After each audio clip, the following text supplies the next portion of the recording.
Next event on the schedule, the IPC sit ski event. 10 kilometres for both the men and women. Adaptive skiing first appeared at the 1976 Winter Paralympics, and the sit ski events were introduced in 1980. Here, Korea's Vora Mi shows her strength up one of the hills. Fastest man home, racing for Canada, was Austrian-born Chris Klebel. And while Korea's Seo was looking good at the hairpin turn at the bottom of the basin, it was 2 from 2 for Canada, with Colette Bourgeonnet first woman home. A mass start for the adaptive standing skiers, 2 laps for the women, 3 for the men, with finish times adjusted according to disabilities. And the black and white vision-impaired skier, Oh Sang-hoon, competing with a guide and a member of a big Korean squad at the Winter Games. Number 65, Moko Dekajima from Japan, led them down the basin for the first lap, but it was her teammate Shoko Ota who led them into the home stretch and came charging across the line well out in front, and a very humble winner at that. I'm so happy to finish, though my race wasn't so good. It's still part of my training, summer training.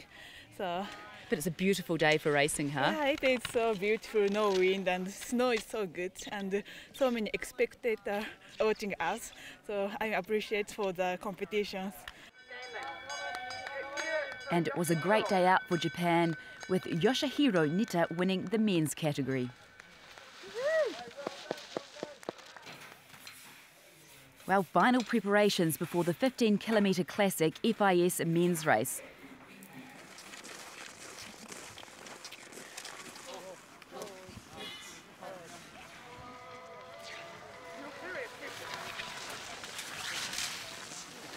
And things were shaping up well inside the Kiwi camp.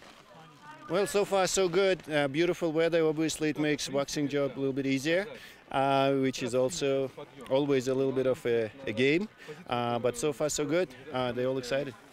We're competing against best in the world, and the strategy right now not to save a little bit on the first loop, and second and third go full swing. The strategy is just don't let anyone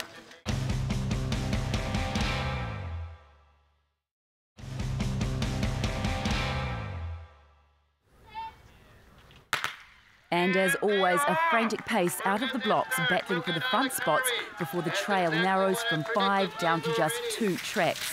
Competitors are seated just like a Formula One grid, so the top-ranked Canadians were in control of the front rows as they dropped down whoop-de-doo for the first time.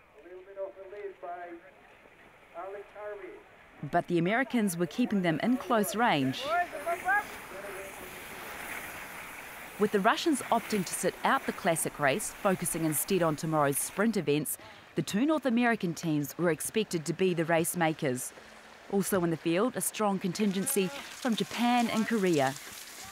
Making their way out of the basin towards the back of the course, the Canadians had it all under control though.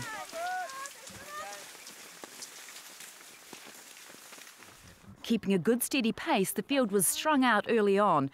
3 laps of the 5-kilometre circuit for the men, and before the end of the first lap there were just half of the 26 competitors left in contention. From here you get a perspective of the elevation in the course, which must comply to the International Ski Federation standards. The circuit today has a height differential of 64 metres, total climbing of 310 metres, and the longest climb 17 metres. It doesn't sound so bad, except that only includes climbs of gradients 6% or steeper. A change at the front of the race, with endurance specialist Chris Freeman of the USA really pushing the pace. The 30-year-old from New Hampshire has competed at the last 3 Winter Olympics and is one of the stalwarts of the American team, is no stranger to Snow Farm, where they, along with the Canadians, have been coming for a long time now, during the Northern Hemisphere summers. They credit the New Zealand training base as having played a big part in their steady improvement up the world rankings over the last few years. Back through the start-finish zone, and it was Freeman, USA, from Alex Harvey, Canada, Andy Newell, USA, and Brian McKeever, Canada. still just in touch with the lead group were the young New Zealanders Nils Koens and Andy Pohl, and we caught up with them yesterday to see how they were feeling about today's race and competing in such a high calibre field on their home turf. I love doing long distance races, so the mass start tomorrow and the 10K on Tuesday. Sprint's not really so much my game, but the long distance stuff is good. There's a number of national teams up here with the Russians, the Americans.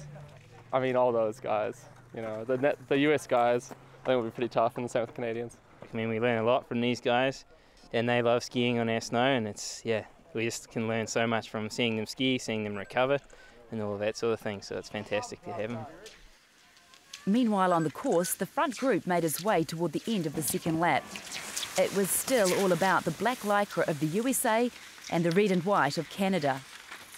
Noah Hoffman, flanked by Alex Harvey and Brian McKeever, as they near the top of one of the short, sharp climbs as they make their way toward the end of the second lap. Unfortunately, the pace was just a little too much for the young Kiwis, both 22 years old, wearing number 17, Andrew Pohl from Dunedin, and behind him, Nils Koens, who was now mostly Canadian-based.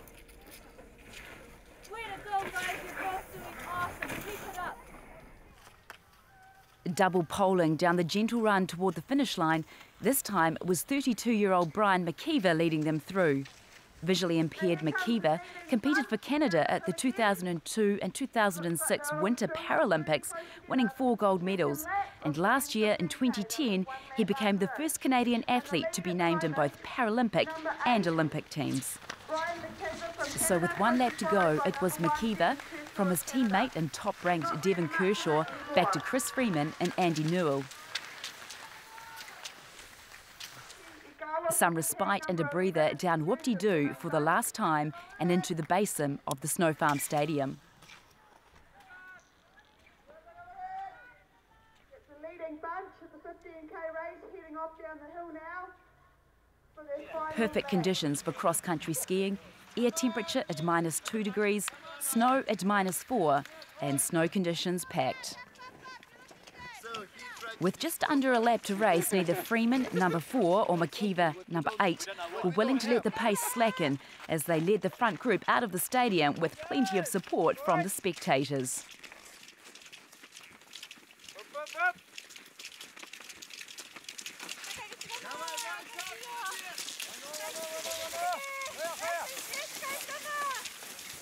Nice work, Tad. Up. Go, Callum. Go, mate. Then it was out of the stadium toward the back of the course, which takes them out along Sam's Trail. Some way behind the lead group was third-place New Zealander Nat Anglin. Well, on the way back and along the Hanging Valley Trail, 4 of the skiers had managed to shake the rest of the group. And as you'd expect, it was 2 Canadians and 2 Americans, Chris Freeman driving the pace and the final throws of the race. Behind him, Alex Harvey, and wearing the top-seeded bib, number 1, Devon Kershaw, a gold medalist from this year's World Championships in Oslo.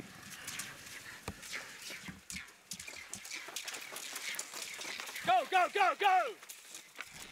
The looks on their faces showed just how hard they were working, with the rest of the group chasing hard right behind.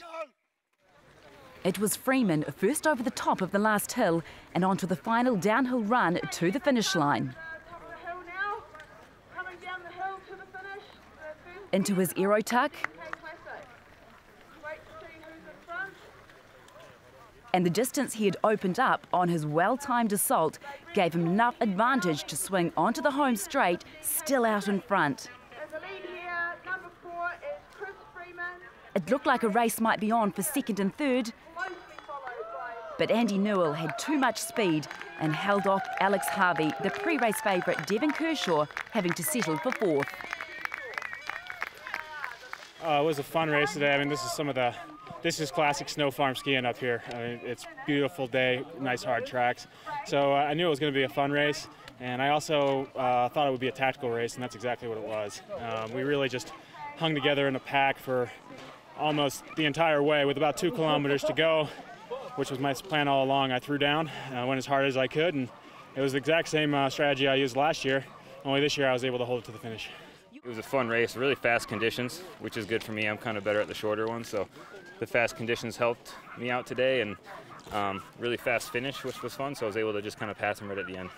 When you win a race like this, you know that you're among the best in the world just because of the competitors you're with. Now, two Kiwi lads racing at the finish now. Nils Coon, number 10, Andrew Cole, number 17. A great race from the Kiwi boys. Nils Coons coming in ahead of Andy Pole in 14th and 15th positions. Nils, tough race. You hung in there for the first lap though. Yeah, no, it was real nice. I think that some of the lead guys were taking it a little bit easy on the first lap, and I was fresh, so I was able to hang in there, but it was tough. It was a tough race for sure. And for you, Andy? Yeah, I was quite surprised with the first lap. Last year I really struggled to get on, so I was surprised how easy it was to stick with the leaders on the first lap, but then the pace certainly went up on the second. You've both still got big smiles on your faces, so you must have had a little bit of fun out there. Oh yeah, there's nothing like ski racing to put a smile on your face, yeah. Finishing a ski race. A 1-2 for the USA, Chris Freeman in a time of 38.30 with the gold from teammate Andy Newell, bronze to Canadian Alex Harvey, and in fourth, Devon Kershaw.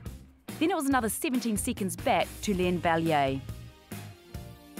After the finish, we talked to the Chief of Competition, Sally Jones, to hear her thoughts about tomorrow's racing. Yeah, tomorrow is a sprint day, which is good because it's a shorter day, shorter course, and we can keep the athletes in an area where it's not so wind exposed, because we are expecting a nice little brisk winter storm to come through. The timing is not known yet, but we're making plans to compact the day as much as we can to still make sure we can get the racing done.